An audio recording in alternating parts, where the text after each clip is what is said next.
Oh, I think we're live. Awesome. Hello, everyone. Welcome to our Friday Instagram Live here with myself, Patrice Mousseau, and Satya Organic. I am the owner founder of Satya, and we make a topical anti-inflammatory that you can use instead of steroids for all your eczema and other skincare needs. That's us, Satya Organic. Give us a follow, and if you're looking for product, check us out on our website, satya.ca. Today, we are talking with Dr. Renata Zambo, and she is going to be joining us in 2 shakes. Oh, there she is. Awesome. Okay, now how do I keep forgetting how I add people. Renata. Let's see if this works. Hello, hello, hello. Hi. Hi. How's it going? How are you? Good. How are you? I'm good. Good. How are you doing? I'm good, but you know, oh God, I can tell right now, just like my phone is dirty. So I'm having to clean off the thing. No worries. You take your time. And also earlier today, so I realized I sat on my glasses. So then I put my glasses on and they're like, oh, actually they're not that bad. Anyway, earlier they were like this and I was like, I can't wear those.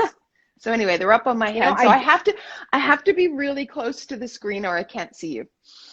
No worries. I do that with my sunglasses all the time. I hate the idea of those big bulky cases for sunglasses. Also, I never use them and I always sit on my sunglass cases every time. I understand you, Patrice. Yeah. I understand you. Thank you. I feel seen. You are seen. You are seen, my sister. Awesome. So we are yes. So I just did a very brief intro about who I am and who Satya is. Why don't you go ahead and jump into your hello? So I'm Dr. Renata Zambo. I am a naturopathic doctor in Toronto. So I am on the East Coast and, kind of East Coast. And I have a particular interest in gut health. So anything digestion and then anything stemming from that. So we know from research that our digestive tract is not only responsible for helping us break down our food and have regular bowel movements, which for most of us, can lead to a happy day or not so happy day. But we also know that there are a lot of diseases that stem from having some sort of dysbiosis or imbalanced gut. This includes things like eczema, psoriasis, autoimmune diseases, and even cancers. So I think that at the root of health, it is definitely the gut. And we can really have profound impacts when we start looking at that to improve other health conditions that we have. So eczema is one of them. And, the gut-skin connection is so true. And, Patrice, I remember we talked, it was many months ago, and we had discussed about, our fears with this over-sanitization of hands and people really affecting the microbiome of their hands and constantly sanitizing, right? Our skin, it very much relates to our immune health. And yeah, absolutely. So that is me. That is what I do. Have you seen any evidence of that as yet? Has any research been done on sort of this impact that all this hand sanitizer is having on our microbiome as yet? From what I've seen, or is that going to come out in a year? I think it's going to come out. Yeah. I mean, I think the research is really slow in terms of what's coming out that can support the immune system right now during this time.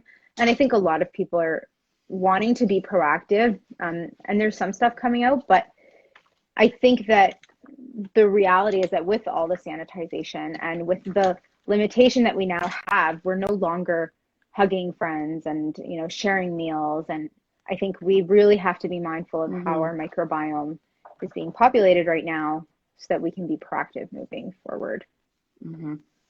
It's interesting that, and I'm so glad you came back to talk because I feel like we have so much to talk about. And it's literally today, I'm feeling I was oh, my back hurts.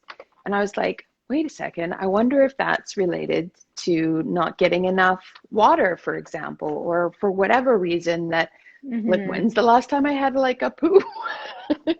I don't Mm-hmm. know. Like, I mean, of course, I don't track that, but that kind of got me to thinking, like, what should we be tracking? We know now the science is there, the research is there to prove how important it is to have a healthy digestive system, great intestinal gut flora, making sure you're staying hydrated. All the research is there, but I think where the disconnect is for a lot of people is, what does that mean for us on a daily basis? What should we be paying attention to?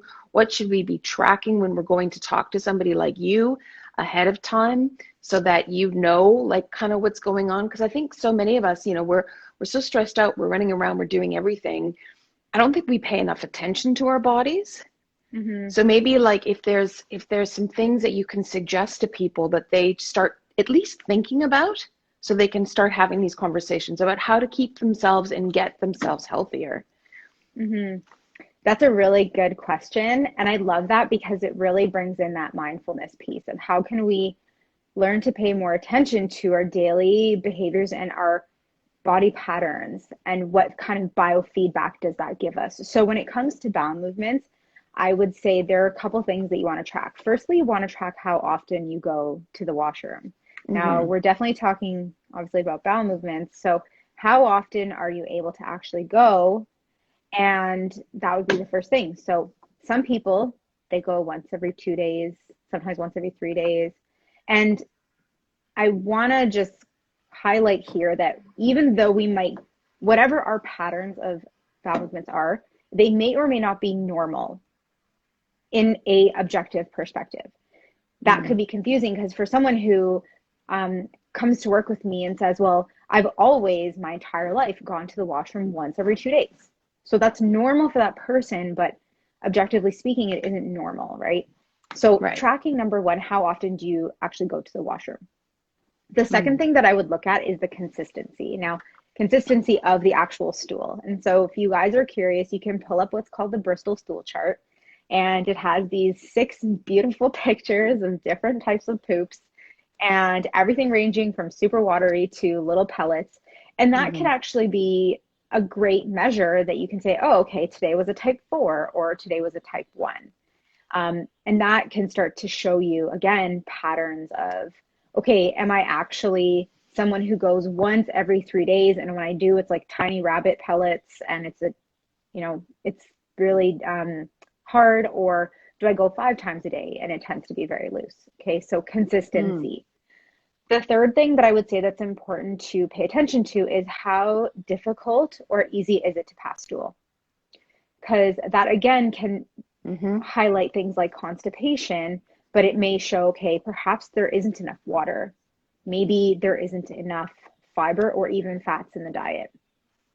Um, and then another Mm-hmm. thing that I think a lot of people may not pay too much attention to is if they have undigested food. Now, a lot of us, when I say undigested food, people are like, oh, corn or I don't know, flax seeds Mm-hmm. or seeds like that, right? There are some foods that, generally speaking, are very difficult to digest. Um, but when we see a lot of lettuces, or if we're seeing fatty streaks, then that may actually point more to difficulty digesting food, difficulty breaking it Mm. down. So Mm. these are some things that you can start to pay attention to, creating what I call like a bowel movement log and tracking every single day. Now, what's really fun, because I have a couple of pediatric patients, a couple of kids, right? It's difficult to ask kids, okay, did you Mm-hmm. go poo today? How do you get a 8-year-old or 6-year-old to track how they go to the washroom? So I've come up with this Mm-hmm. system of using I think one of my patients right now is using like 2 baskets, and one of the baskets is like the poo basket. So every time the kid goes to the washroom, they like take one of the little toys and they put a toy in the poo basket. So like when mom goes into the washroom at the end of the night, she can see like 2 toys and she knows, okay, kiddo went to the washroom twice today, and then she writes it down. So Mm-hmm. using something like that, or like a little I don't know, a Bristol board, some stickers or something fun. So like kids like find it interactive, but Mm-hmm. it gives you good quality information. I think also Yeah. like there is an issue around it for adults too. Like even earlier I Hmm. was like, hee, giggle, poop. Like, you know, Hmm. people have like a lot of discomfort around talking about bowel Yes. movements and how often they do it and if they're smelly or floaty or whatever else. Like, Yeah, how do absolutely. you manage that with your patients, your Mm. non-toy owning patients? Yeah, so Is there I an think app tracker? Like that would maybe be a thing. none I that don't I've know. found that are good. I use the Bristol stool chart. I give them the Bristol stool chart and I give them a bowel movement log. So when they give it back to me, they'll say, okay, this week I had 4 number 4s. So then they're not really describing it because the number 4 type, which is to illuminate for you guys listening, it's a nice sausage, smooth. That's like a gold standard poo. Easy to pass, no difficulty, no undigested food, pick up when you Mm-hmm. flush. And so like I think maybe there's like a bit of Mm-hmm. dissociation there for the person tracking, right? But typically when I'm talking to someone, I as they give me information, so if someone says, you know, when I go to the washroom and I flush, it breaks up. I'll say, okay, interesting. This is what that actually means. If you're having Mm. these digestive symptoms and then I ask you questions about your health history, here's how I'm putting them together to make sense for you. And then people start, I think, to see that actually can be a marker of daily health. Much like for Mm. women, their periods are a marker of health, or Okay, or so skin. These are outer we're gonna reflections put of what's number happening one, inside. Yeah. Renata, we're gonna put number one, pay attention to your poop. Pay attention to your poop. Pay That attention to your is, poop. Okay. yeah, that's right. And that was the Bristol chart. So there's one thing. Bristol What stool else chart. can we pay Yeah. attention? You said periods. Let's talk about that. Definitely. So when it comes to periods, you want to be tracking. So there are a lot of apps that you can use to track. I really like Flow, FLO, and it's nice because you want to be looking at how frequently your period actually comes. So for Mm. just to clarify the details, your cycle begins on day 1 of bleeding. So your menses or your bleeding phase is the time that you're bleeding, but your whole cycle is from day 1 of bleeding to the next day 1. So Mm. when we ask Like about like 28 cycle days length, or that's what 31 we're days, looking at. whatever. Yeah. Exactly. So if I say what's your cycle, how long's your cycle? It's 28 days or it's 30 days. So you want to see Mm-hmm. relative consistency cycle to cycle. You don't want to see major fluctuations. One cycle's 20 days, another one is 42. That's starting to point towards Right. hormonal imbalances. Yeah. Yeah. And then PMS is another big tracker. So PMS, premenstrual symptoms, and sometimes women get these during their Mm-hmm. period. They're common, and to certain intensities, they're normal. So slight cramping is normal, maybe a bit of tiredness, but not intense cramping that needs Advil. You shouldn't be like crying your eyes out. You shouldn't really be getting Mm-hmm. cravings or having extreme bloating. So these things are they're less normal and invite more investigation. So anytime you're having PMS, tracking them and tracking the intensity that you have it. Then you can Mm-hmm. start to see as you work on healing, how does your cycle actually change in response to what you're doing? Mm-hmm. I find it very, another thing that for me personally, like I use a period tracker as well. I use Clue. I think Okay. it's Clue. And but the thing that for me got me more in touch with actually what was going on with my body was actually using a Diva cup instead of Mm-hmm. using like a tampon or pad or whatever. Like just that, I don't know, I felt way more connected to my body and myself after I started using that. Was it because you were getting certain feedback? So, like for example, some women, um, like you can track different things, right? Volume, color, um, how often you have to actually change it. If you have clots, I think that's one that you kind of lose if you're using tampons. So did you find that it Yeah. was able to give you that kind of information? Yeah, I think it was more like just volume and actually physically seeing the menstrual blood versus like just taking a tampon and, flushing it Mm, away or putting in a wastebasket. Like that kind of stuff, it was just more connected. I don't know. For whatever reason, I just felt much more connected to having my mm, period and once I started using the Diva cup. And I think I'm that's so just amazing. I'm starting to get to that age where I'm like, am I going to go into menopause or whatever, perimenopause? And it's just like, now I'm like, oh, I don't want to. I don't want to lose those moments where I reconnect with Oh, my body. Yeah.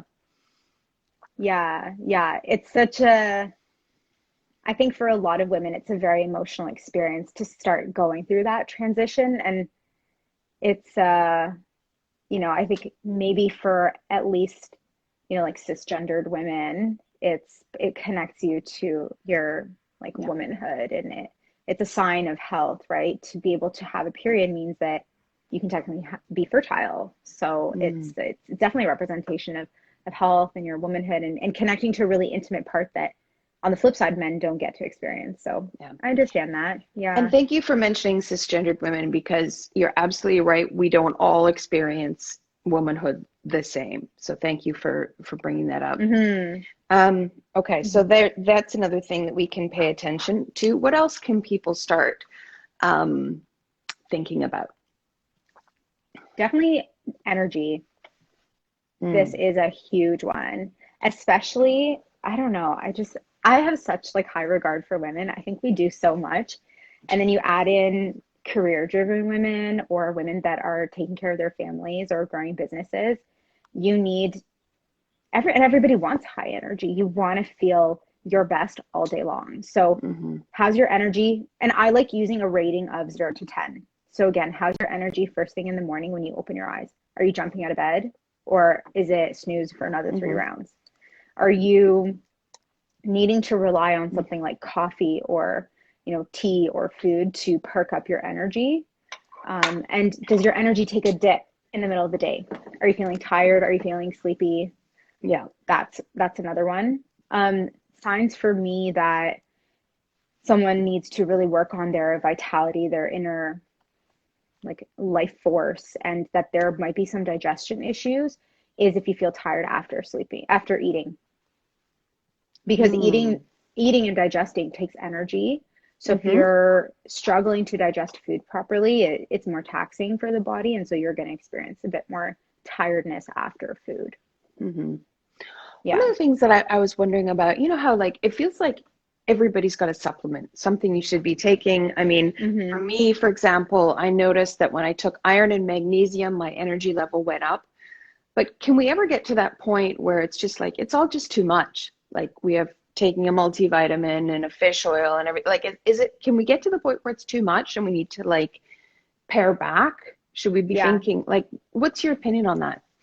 Yeah, I think that's so great that you bring that up. I'm a huge advocate for supplement cycling. I think it's great to use them for a period of time, and then the role of a supplement is to be supplementary. Mm, We cannot rely on pills and powders to constantly get us moving forward. If we are, we need to again take a deeper look at what's going on.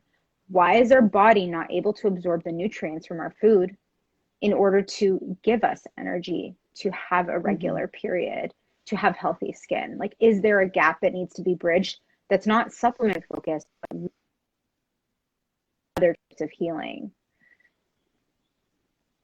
So I often tell my patients, let's use this supplement interventionally for a period of time, and then we come off it. And then maybe we use Mm, it as needed, or we revisit a different one in 6 months.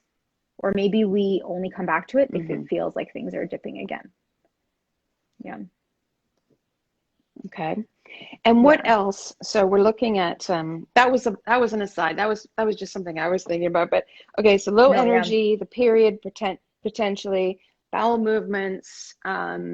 Is there something else people should be like thinking about before they're like, I need to get this in hand? What else do I need to think about?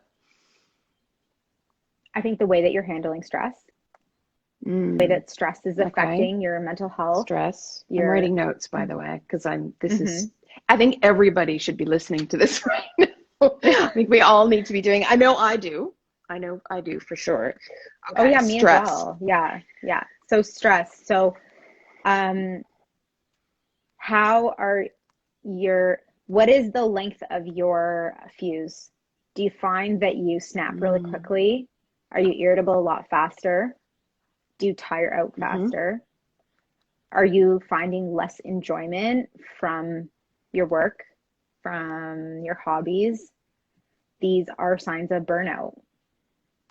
And, you know, stress, it does really affect everything. And that's because it's mainly mediated by a hormone called cortisol. And when cortisol is high in the body, it has a lot of long-term negative side effects. So it's very dangerous to have chronically elevated cortisol. It's very, what's the word? It's very exhaustive for the body. Yeah. I mean, you know, yeah, I think we're all there. And it's also just, it's not a one and done thing. Like, thank you, by the way, also for saying that you is something that you need to look at all the time. Everyone think, oh, the doctor's got everything perfect in her life, but no, it's a practice, right? It's not just like having the knowledge and doing it once. Like you're practicing getting better at doing this. It's our body is constantly it's making micro adjustments every single day. It never reaches one point where it doesn't change in some degree. It's kind of like standing in one spot. You sort of you sway back and forth, and that's how the body is. It's constantly adjusting to the input that it gets from the environment. So we're very dynamic, and what worked for us when we were 20 may not work for us when we're 40. What worked for us last year may not work for us now. And so we are using, I like the term biohack, like what is your body giving to you as pockets of information that you can use to understand where you're at now and how do you address where you're at now, and not constantly cycling through old things just because they work for you at some point, or because they won't necessarily work for you again, or you've become tolerant to them. Exactly. Right? That's why you're talking about, like, for example, this cycling of the supplements. I also say to people, you know, I used Satya for years and then suddenly it stopped working. Well, nothing's changed in the product. It's like your body needs a rest. So it's always important to have more than one thing that becomes your go-to, because your go-to will never last, right? But you need to give it a rest so you can go back to it. And what about for skin conditions? Specifically, I know you have a lot of people coming to you for skin conditions. What sort of things are you asking people to track specifically for that? Is it water intake? Like what kind of things are you talking about with them? So I always have people identify the triggers of what worsens their skin. So when we're talking about eczema, what is making them more dry, more itchy?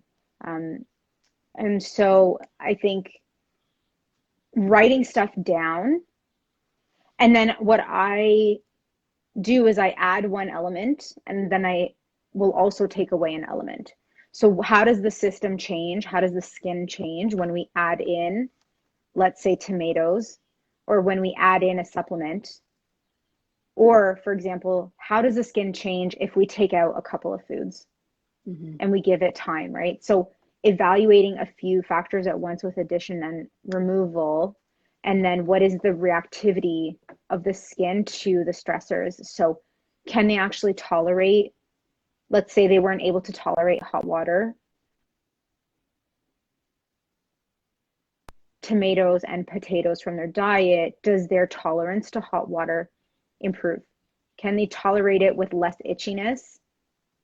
Or do we notice that the patches of eczema get smaller, less widespread across the body? Do we see more skin entering the healing phase? Or, for example, if someone's eating gluten on a regular basis, are we noticing that they're having more flare-ups, more itchy skin, more nighttime scratching, difficulty breaking the itch scratch cycle? And to me, this also seems like, again, we've all got a lot of stress. We've all got a lot of stuff going on right now. It's like, oh God, another thing I have to do. But if you're doing it in conjunction with another person, like your naturopath or your whatever, your friend or whatever, like, I feel like the burden just becomes a little bit less. Do you find that people easier working with someone to do this?